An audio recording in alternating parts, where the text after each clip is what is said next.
Yeah, so today NASA provided its annual temperature update, and 2024 was the hottest year on record.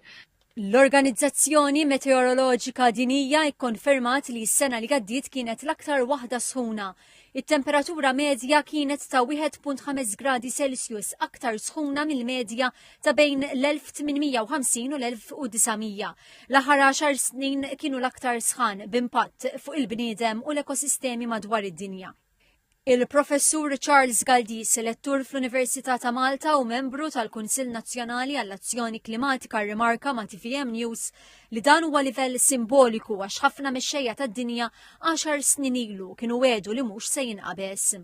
Din hija a wake-up call, taf tkun xi ħaġa illi tallarma lil dawn il-mexxejja fejn qed ngħidu illi din hija l-ewwel sena mill-1850 dan il-1.5 grad Celsius inqabes is-sena l-oħra.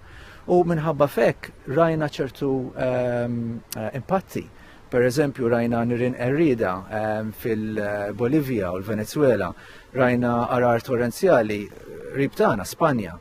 Semma kif iktar ma t-temperatura tiżdied u ma jkun hemm aktar snin fejn it-temperatura taqbes il-1.5 gradi, iktar se jkun hemm impatti negattivi.